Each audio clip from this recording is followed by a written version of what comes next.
வணக்கம். ஜெய் ஸ்ரீராம், ஜெய் ஜெய் ஹனுமான். ராமாயணத்தின் ஒரு பகுதியான சுந்தரகாண்டத்தோடு உங்களை சந்திப்பதில் எனக்கு மிக்க மகிழ்ச்சி. நம் முன்னோர்கள் அருளிய வேதங்களும் இதிகாசங்களும் புராணங்களும் நாம் எவ்வாறு வாழ வேண்டும் என்பதை காட்டவும், உலக மக்களின் ஒற்றுமைக்காகவும் நம்மை பக்தி மார்க்கத்தில் அழைத்துச் செல்வதற்காகவும் சொல்லப்பட்டவை. இதிகாசங்கள் 2. ஒன்று ராமாயணம், மற்றொன்று மகாபாரதம். இந்த ராமாயணத்தில் 6 காண்டங்கள் உள்ளன. அவை பாலகாண்டம், அயோத்தியா காண்டம், ஆரண்ய காண்டம், கிஷ்கிந்தா காண்டம், சுந்தர காண்டம், யுத்த காண்டம். அதன் பிறகு வருவது உத்தரகாண்டம். இந்த உத்தரகாண்டம் அநேகம் பேருக்கு தெரியாது. இது ராமர் பட்டாபிஷேகத்திற்கு பின் நடந்ததை கூறுவது. வால்மீகியின் இந்த உத்தரகாண்டத்தை கம்பர் ஏற்றுக்கொள்ளவில்லை. இந்த உத்தரகாண்டம் என்னும் கடைசி பகுதியானது வால்மீகி முனிவரால் இயற்றப்பட்டதல்ல என்பது கம்பரின் கருத்து. ஆதலால் உத்தரகாண்டம் பகுதியை கம்பர் தன்னுடைய கம்பராமாயணத்தில் எடுத்தாள விரும்பவில்லை. அந்த பகுதியை நீக்கிவிட்டு ராமபிரானின் பட்டாபிஷேகத்தோடு ராமகாவியத்தை கம்பர் நிறுத்தி கொண்டார். இந்த காண்டங்கள் ஒவ்வொன்றும் பெயரிலேயே அதனுடைய தன்மையை எடுத்து கூறுவதாக உள்ளது. முதலாக வருவது பாலகாண்டம். ராமனின் பாலபருவம், கூனி, ராமன் மிதிலைக்கு சென்று சீதையை மணந்து திரும்பியது வரை பாலகாண்டம். அடுத்தது அயோத்தியா காண்டம். 12 ஆண்டுகள் சீதையுடன் அயோத்தியில் வசித்தது, கைகேயி வரம், காட்டுக்கு புறப்பட்டது வரை அயோத்தியா காண்டம். அடுத்தது ஆரண்ய காண்டம். ஆரண்யம் என்றால் காடு. காட்டிலே வசித்தது, மாயமான், சீதையை ராவணன் கவர்ந்து சென்றது வரை ஆரண்ய காண்டம். அடுத்தது கிஷ்கிந்தா காண்டம். ராமன் லட்சுமணன் கிஷ்கிந்திக்கு சென்றது, சுக்ரீவன் அனுமன் நட்பு, வாலியை கொன்றது கிஷ்கிந்தா காண்டம். அடுத்தது நாம் காணப்போகும் அழகிய சுந்தரகாண்டம். இந்த சுந்தரகாண்டம்தான் இராமாயணத்திலேயே மிகச் சிறந்தது. சுந்தரம் என்றால் அழகு என்று பொருள். ராமாயணம் முழுவதையும் பாராயணம் செய்ய முடியவில்லை என்றாலும் சுந்தரகாண்டத்தை மட்டுமாவது பாராயணம் செய்து முழு பலனையும் அடைந்து விடலாம். காரணம், ராமபக்தனான ராமதாசனான அனுமன் தான் தலைமை ஏற்று நடத்திய காண்டம் இந்த சுந்தரகாண்டம். ஸ்ரீ ராமபக்தனாகிய ஆஞ்சநேயருடைய மதிநுட்பம், பராக்கிரமம், செயல்திறன் ஆகியவை பற்றி மிக சிறப்பாக சுந்தரகாண்டம் பகுதியில் எடுத்து கூறப்பட்டுள்ளது. இந்த காண்டத்திற்கு ஏன் சுந்தரகாண்டம் என்று பெயர் வைத்தார் வால்மீகி? இதில் ராமன் சுந்தரன், கதை அழகானது, சீதையோ பேரழகி, அசோகவனம் மிகவும் வனப்புடையது. இந்த காவியம் இனியது, ஹனுமான் அழகர், சொற்கள் மிக நல்ல பலன்களை கொடுக்கக்கூடியவை. சுந்தரகாண்டத்தில் எதுதான் அழகில்லாதது? இந்த காண்டத்திற்கு வால்மீகி முதலில் அனுமன் காண்டம் என்றுதான் பெயரிட்டார். மற்ற காண்டங்கள் அனைத்தும் அதது நடந்த நிகழ்விடத்தின் பெயராலோ அல்லது நிகழ்வை தொடர்புபடுத்தியோதான் பெயர் வைக்கப்பட்டது. அதுபோல வால்மீகி இராமாயணத்தை எழுதி முடித்துவிட்டு ஒவ்வொரு காண்டமாக பெயர் வைத்து கதையையும் சொல்லி வந்தார். இந்த காண்டத்தில் எல்லாமே ஹனுமனின் பராக்கிரமங்கள்தான். ஆதலால் இதற்கு ஹனுமன் காண்டம் என்று பெயரிட்டு அழைத்தார். உடனே நிறுத்துங்கள் என்று ஒரு குரல் கேட்டது. வால்மீகியும் மற்றவரும் குரல் வந்த திசையை நோக்க அங்கே அமர்ந்திருந்தது ஹனுமான். வால்மீகி கேட்டார், என்னவாயிற்றப்பா, ஏன் ராமாயணத்தை நிறுத்தச் சொல்கிறாய் என்று கேட்டார். ஹனுமான் கூறினார், நான் கதையை நிறுத்தச் சொல்லவில்லை. இந்த ராம காவியத்தில் ஒரு காண்டத்திற்கு என்னுடைய பெயரில் ஹனுமன் காண்டம் என்று பெயர் வைத்திருக்கிறீர்களே, யாரை கேட்டு என் பெயரை வைத்தீர்கள்? அதை மாற்றுங்கள் என்று சொன்னாராம். வால்மீகி சொன்னார், நீதானே 100 யோஜனை கடலை கடந்தாய், நீதானே சீதையை கண்டு கணையாழியை தந்தாய், நீதானே சூடாமணியை வாங்கினாய், நீதானே ராவணனை கொண்டாய், இலங்கையை எரித்தாய், இலங்கையிலிருந்து திரும்பி வந்து கண்டேன் சீதையை என்று ராமனிடம் உரைத்தாய், இவ்வளவும் நீதானேப்பா செய்தாய், அதனால் உன் பெயரைத்தான் இதற்கு வைக்க வேண்டும் என்றார். ஹனுமான் சொன்னார், என் ராமன் ஒரு சமுத்திரம், கருணை கடல். அவர் காவியத்தில் நான் ஒரு சின்ன குரங்கு. அவர் யார், நான் யார்? அவர் காவியத்தில் என் பெயரில் ஒரு காண்டமா? கண்டிப்பாக நடத்த விடமாட்டேன் என்று பிடிவாதமாக கூறினார். வால்மீகி கண்ணை மூடிக்கொண்டு 2 நிமிடம் யோசித்தார். சரி, நான் ஹனுமன் காண்டம் என்று பெயர் வைக்கவில்லை, சுந்தரகாண்டம் என்று பெயர் வைக்கிறேன் என்று சொல்லிவிட்டு ஹனுமானை பார்த்து, சுந்தரகாண்டம் என்று பெயர் வைக்கலாமா? உனக்கு ஏதேனும் ஆட்சேபனை உள்ளதா என்று கேட்டாராம். ஹனுமான், என் பெயர் வரக்கூடாது, அதை தவிர எந்த பெயர் வைத்தாலும் எனக்கு ஆட்சேபனை இல்லை. சுந்தரன் என்று எனக்கு பெயரில்லை, அதனால் எனக்கு ஆட்சேபனையும் இல்லை என்றார். சுந்தரகாண்டம் என்று பெயர் வைத்தாயிற்று. அந்த நாளினுடைய அரங்கேற்றமும் முடிந்தது. வந்தவர்களெல்லாம் கலைந்து சென்றனர். வால்மீகி ஹனுமனை மட்டும் அழைத்தார். உடனே ஹனுமான், நீங்கள் எதற்காக என்னை அழைத்தீர்கள் என்று எனக்கு தெரியும். தெரியாமல் அந்த நேரம் சுந்தரகாண்டம் என்று பெயர் வைத்துவிட்டேன். ஹனுமன் காண்டம் என்ற பெயர்தான் பொருத்தமாக இருக்கும்.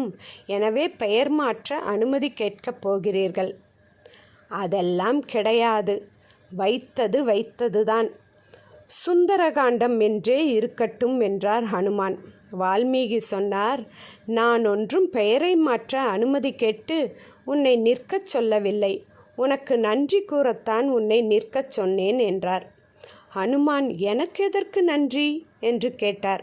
வால்மீகி சொன்னார், ஹனுமான் காண்டம் என்ற பெயருக்கு ஆட்சேபித்த நீ சுந்தரகாண்டம் என்ற பெயருக்கு ஆட்சேபிக்கவில்லையே, அதற்குத்தான் என்றார். ஹனுமான் சொன்னார், ஹனுமான் என்பது என் பெயர், சுந்தரன் என்பது யார் பெயரோ அதை பற்றி எனக்கு கவலை இல்லை, என் பெயர் வரக்கூடாது. அதனால் சுந்தரகாண்டம் என்ற பெயருக்கு நான் ஆட்சேபிக்கவில்லை என்றார். வால்மீகி சிரித்து கொண்டே சொன்னார், அட ஏமாந்து விட்டாயே அனுமா, நீ பிறந்த அன்று சாயங்காலம் உன்னை தொட்டிலிட்டு உன் தாய் அஞ்சனாதேவி சுந்தரன் என்று பெயரிட்டு வாய் நிறைய கூப்பிட்டாளே, உனக்கு தெரியாதா என்றார். ஹனுமான், இல்லவே இல்லை, ஒரு நாளும் என் அம்மா என்னை சுந்தரன் என்று அழைத்ததில்லை என்றார். வால்மீகி சொன்னார், போ ஆஞ்சநேயா, அஞ்சனாத்ரி மலையில் உன் தாய் அஞ்சனாதேவி இருக்கிறாள், நீ போய் உனக்கு சுந்தரன் என்று பெயர் உள்ளதா என்று கேட்டு வா. உன் தாய் இல்லை என்று கூறினால் நான் இராமாயணம் எழுதுவதையே இன்றோடு விட்டுவிடுகிறேன் என்றார். உடனே ஆஞ்சநேயர் பறந்து சென்று அஞ்சனாத்ரி மலையில் இறங்கி தாய் முன் நின்றார். உடனே அவர் அம்மா, வா சுந்தரா, உட்காரு சுந்தரா, ஏதாவது சாப்பிடுகிறாயா சுந்தரா என்றார். அவ்வளவுதான். ஹனுமான், நான் கிளம்புகிறேன், வந்த காரியம் முடிந்தது அம்மா என்று கூறிவிட்டு விற்றென்று பறந்து வால்மீகியிடம் வந்து நின்று அவர் பாதத்தை கெட்டியாக பிடித்து அழுது கொண்டே, எனக்கே என் அம்மா இந்த பெயர் வைத்தது தெரியாது, உங்களுக்கு எப்படி இந்த பெயர் தெரிந்தது என்று கேட்டார். அப்போது வால்மீகி கூறினார், ஹனுமான், நீ ஹனுமன் காண்டம் என்ற பெயர் வேண்டாம் என்று கூறியவுடன் 2 நிமிடம் கண்ணை மூடி இருந்தேனே, அப்போது நான் ராமனை தியானித்தேன். எனக்கு ஒரு நல்ல வழிகாட்டு என்று வேண்டினேன். ராமன் என் காதருகே வந்து எனக்கு மட்டும் கேட்கும்படியாக, ஹனுமனுக்கு சுந்தரன் என்று ஒரு பெயருண்டு. அது அவனுக்கே தெரியாது. அதனால் அந்த பெயரால் சுந்தரகாண்டம் என்று இதற்கு பெயர் வைத்து விடுங்கள் என்று என்னிடம் கூறினான். அதனால் நான் எதுவும் தனியாக செய்யவில்லை. ராமன் உபதேசித்த பெயரைத்தான் இதற்கு வைத்திருக்கிறேன் என்றார். மற்ற காண்டங்கள் வால்மீகியினால் பெயரிடப்பட்டவை. ஆனால் காவிய நாயகனான ராமனே வந்து நெருக்கடியான சமயத்தில் அனுமனின் இரகசியமான பெயரை சொல்லி இதற்கு ராமனே நாமகரணம் செய்ததால் இந்த ஒரு காண்டத்தை கேட்டாலே நமக்கு இராமாயணம் முழுவதும் கேட்ட பலன் கிடைக்கும். அதுவும் எங்கெங்கு இராமாயணம் சொல்லப்படுகிறதோ அங்கெல்லாம் கண்ணில் நீர் மல்க முதல் முறையாக கேட்பது போல் ஹனுமான் அமர்ந்து கேட்பாராம். அதனால் இதை கேட்பவருக்குத்தான் புண்ணியம், பெருமை எல்லாம். இந்த சுந்தரகாண்டத்தின் சிறப்புகள் எண்ணில் அடங்காதவை. சுந்தரகாண்டத்தின் முதல் சிறப்பு என்னவென்றால், நீங்கள் நினைத்து பாருங்கள். சீதை எங்கே இருக்கிறாள் என்று தெரியாமல் ராமன் தூங்காமல் சாப்பிடாமல் பரிதவிக்கிறான். ராமன் எப்படி இருக்கிறானோ என்ன செய்கிறானோ என்று சீதையும் பரிதவிக்கிறாள். அதுவும் முதல் முறையாக இராமாயணம் கேட்பவருக்கும் படிப்பவருக்கும் இந்த பரிதவிப்பு நன்றாகவே ஒட்டிக்கொள்ளும். அப்படி இருக்க அனுமன் சீதையை கண்டு கணையாழியை கொடுத்ததும் அவரிடமிருந்து சூடாமணியை கொண்டு போய் ராமனிடம் கொடுத்ததும் கேட்பவர்கள் படிப்பவர்கள் அப்பாடா, இனி இருவரும் எங்கிருக்கிறார்கள், எப்படி இருக்கிறார்கள் என்று பரஸ்பரம் தெரிந்து கொண்டு விட்டார்கள், இனி இருவரும் சேர்ந்து விடுவார்கள் என்று நம் மனதில் ஒரு நிம்மதி தோன்றுமாம். அதனால் ஏதாவது காரணத்திற்காக கணவன் மனைவி பிரிந்திருந்தால் சுந்தரகாண்டத்தை 48 நாட்கள் படிக்கச் சொல்வார்கள். அவர்களும் ஆஞ்சநேயர் அருளால் கண்டிப்பாக ஒன்று சேர்ந்து விடுவார்கள் என்பது ஐதீகம். இது சுந்தரகாண்டத்தின் சிறப்பல்லவா?